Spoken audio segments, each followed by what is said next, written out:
నమస్తే, welcome to Sakshi digital. Hi friends, లోకంలో వింతలు విశేషాలు అయిపోయాయి. ఇప్పుడు విడ్డూరాలు మొదలయ్యాయి. అసలే అమెరికా ఎన్నికలంటేనే ఓ పెద్ద జాతర. అక్కడ ఎవరు గెలిచినా మనకేంటి అనుకుంటాం, కానీ అక్కడ తుమ్మితే ఇక్కడ మన స్టాక్ మార్కెట్ ముక్కు తుడుచుకోవాలి. అయితే తాజాగా మన ఆర్టిఫిషియల్ ఇంటెలిజెన్స్ గారికి ఒక వెర్రి ఆలోచన వచ్చింది.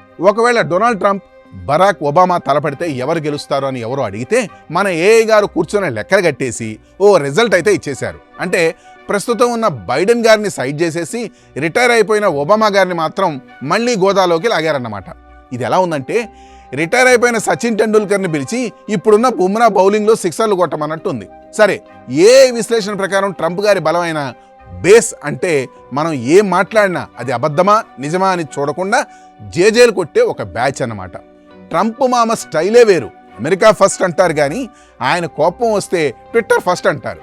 ఇక ఒబామా గారి విషయానికి వస్తే ఆయన స్పీచ్ ఇస్తుంటే అమెరికా కాదు కదా, పక్కన ఉన్న కెనడా వాళ్ళు కూడా మైమరిచిపోతారు. ఆయనకి యూత్లో క్రేజ్ ఎక్కువని ఏఐ చెబుతోంది. కానీ పాపం ఏఐకి ఒక విషయం అయితే తెలియదు.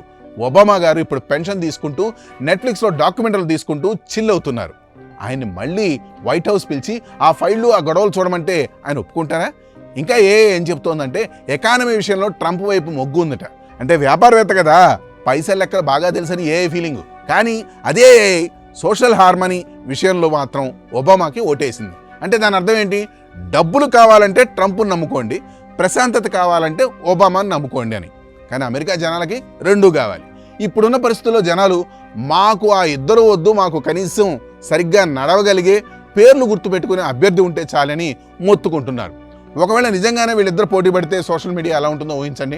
ట్రంప్ గారు ఒబామాని స్లీపీ బరాకానో లేక ఇంకేదో వింత పేరు పెట్టి పిలుస్తారు. ఒబామా గారు తనదైన శైలిలో ఒక పెద్ద ఇంగ్లీష్ డిక్షనరీ తిరగేసి కౌంటర్లు ఇస్తారు. మధ్యలో ఎలాన్ మస్క్ వచ్చి నేను ఎవరికీ ఓటేను, నేను అంగారక గ్రహానికి వెళ్ళిపోతున్నా అని ట్వీట్ చేస్తారు.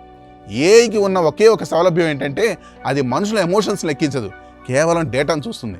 కానీ అమెరికా ఎన్నికల్లో డేటా కంటే డ్రామా ఎక్కువ పనిచేస్తుంది. ఆ విషయం పాపం ఈ ఏఐకి ఎవరు చెప్తారు? ఈ కథనంలో అందరూ మర్చిపోయిన ఒక వ్యక్తి ఉన్నారు. ఆయనే జో బైడెన్. పాపం ఆయన ప్రస్తుతం మాజీ ప్రెసిడెంట్. కానీ ఏఐ మాత్రం ఆయన పేరు కూడా ఎత్తకుండా ఒబామాని తెచ్చి కూర్చోబెట్టింది. ఇది ఎలా ఉందంటే, ఇంట్లో పెళ్లి కొడుకు రెడీగా ఉంటే పాత పెళ్లి కొడుకు ఫోటో చూసి ఈయనైతే బాగుండని మురిసిపోయినట్టుగా ఉంది. ఏ ప్రెడిక్షన్ ప్రకారం ఈ ఊహాజనిత పోరులో ఒబామాకి కొంచెం ఎడ్జ్ ఉందట. ఎందుకంటే ఆయనకి నెగిటివ్ రేటింగ్ తక్కువ ఉందట.